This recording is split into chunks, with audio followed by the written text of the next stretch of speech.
모셨습니다. 김한희 특파원입니다. 안녕하십니까? 네, 안녕하세요. 네. 자, 이날 또 혼조로 거래를 마쳤는데 어제와 그런 또 분위기가 다릅니다. 나스닥이 다시 한번 살아나는 움직임이면서 도대체 방향성이 어떻게 가는 것인가 궁금한 게 많았는데요. 세부적인 내용들 어땠습니까? 네, 뉴욕 주식시장 3대 지수가 혼조세를 이어갔습니다. 엔비디아가 전날 하락폭만큼 상승하면서 나스닥과 S&P 지수 반등에 큰 영향을 미친 건데요. 반면 다우지수는 6거래일 만에 하락 반전했습니다. 편입 종목인 홈디포와 월마트, 보잉 등이 2% 이상 하락했기 때문입니다.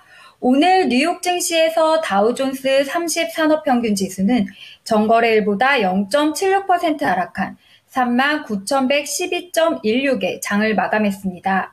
S&P 500 지수는 0.39% 오른 5,469.3회, 나스닥 지수는 1.26% 상승한 17,717.65의 거래를 마쳤습니다. S&P 500과 나스닥은 4일 만에 상승 마감입니다. 오늘 나스닥과 S&P가 이렇게 상승한 데는 엔비디아가 무려 7% 가까이 반등했기 때문입니다. 3거래일 연속 하락하면서 13% 가까이 뚝 떨어지며 조정 국면에 들어갔지만 다시 6.76% 급등하며 반등에 성공한 건데요. 시가총액도 3조 1,018억 달러를 기록하며 다시 3조 달러 선을 회복했습니다. 엔비디아 주가는 2% 이상 오른 121.20달러의 거래를 시작한 뒤 시간이 지날수록 상승폭을 확대했습니다. 오늘 상승은 지난 3거래일 동안 주가가 큰 폭으로 떨어지면서 반발 매수가 유입된 데 따른 것으로 풀이됩니다. 월가에서는 펀더멘털에 큰 변화가 없는 만큼 일시적인 조정이라는 게 대체적인 분석인데요. 월가애널의 약 90%가 여전히 엔비디아 주식에 대한 매수 의견을 유지하고 있어 낙관론이 우세한 상황입니다. 엔비디아가 급등하면서 나머지 매그니피센트 7 모두 일제히 상승했는데요.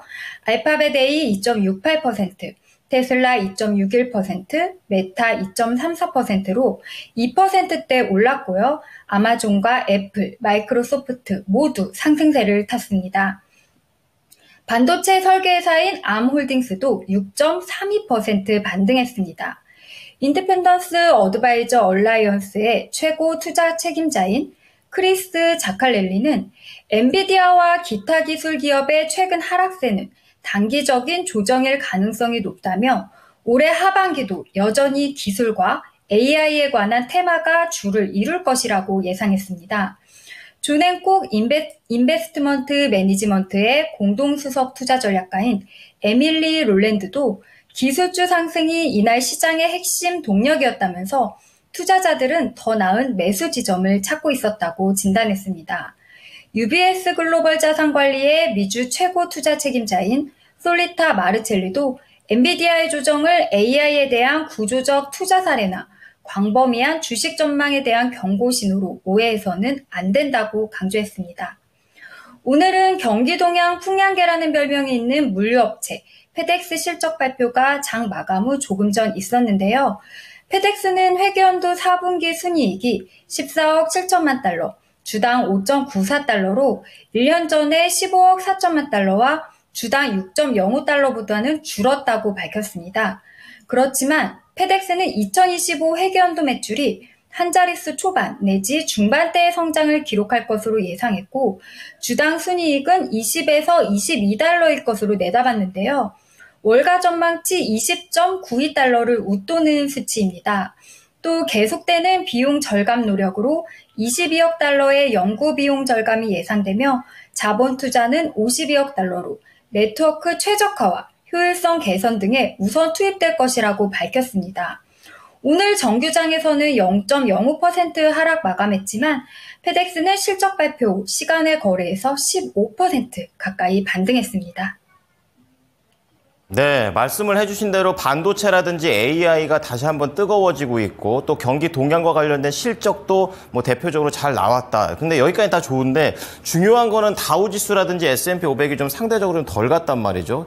소비자들의 심리 자체는 그렇게 개선되는 움직임은 없었는데 자세한 내용 전해주시죠. 네, 오늘 그나마 기술주가 좋은 평가를 받은 데는 미국 소비자 신뢰지수의 결과가 이제 한몫한 것으로 보이는데요. 미국 컨퍼런스 보드는 6월 미국 소비자 신뢰지수가 5월 대비 0.9포인트 하락했다고 밝혔어요. 이처럼 미국 소비자들이 경제에 대한 자신감이 떨어진 것으로 나타난 겁니다. 소비자 신뢰지수는 지난 2월 이후 3개월 연속 하락세를 보이다 지난 5월 들어 깜짝 상승한 바 있는데요. 다만 컨퍼런스 보드는 5월 지수를 기존 102.0에서 101.3으로 소폭 하향 조정했습니다. 사업 노동시장에 대한 소비자의 단기 전망을 반영한 기대지수는 5월 74.9에서 6월 73.0으로 떨어졌습니다. 오늘은 주택가격지수도 발표됐었는데요.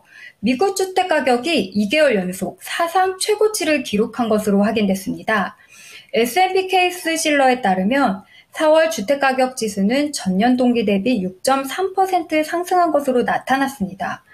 주택가격 지수는 직전월 기록했던 사상 최고치를 한 달 만에 갈아치운 것인데요. 20개 대도시 주택가격은 더 가파르게 오르고 있습니다. 20개 도시 지수는 6.9% 상승했을 것이라던 전망을 깨고 이보다 0.3%포인트나 높은 7.2% 상승률을 기록한 건데요. 샌디에이고 집값이 1년 사이 10.3% 폭등해 가장 큰 폭으로 올랐고요. 그 다음으로 뉴욕이 9.3%, 시카고와 로스앤젤레스 등이 8%대 상승률을 기록했습니다. 미국 주택시장이 높은 모기지 금리와 주택가격 고공행진 속에 본격적인 회복세로 아직 접어들지 못하고 있음이 다시 확인된 겁니다. 연준 이사들의 발언은 엇갈렸는데요.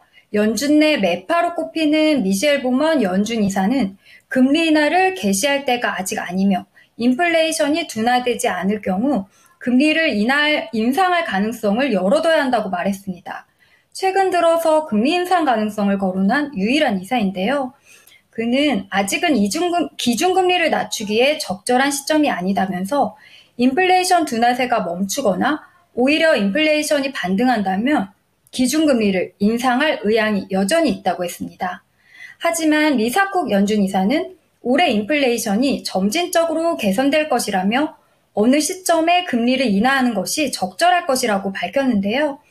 리사쿡 이사는 인플레이션이 상당히 진전되고 고용시장이 점차 냉각되고 있는 상황에서 어느 시점에 경제의 건강한 균형을 유지하기 위해 정책 제약 수준을 줄이는 게 적절하다고 말했습니다.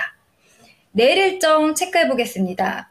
내일은 5월 신규 주택 판매와 엔비디아 연례 주주총회, 연준 연간은행 스트레스 테스트 결과 발표가 예정돼 있고요.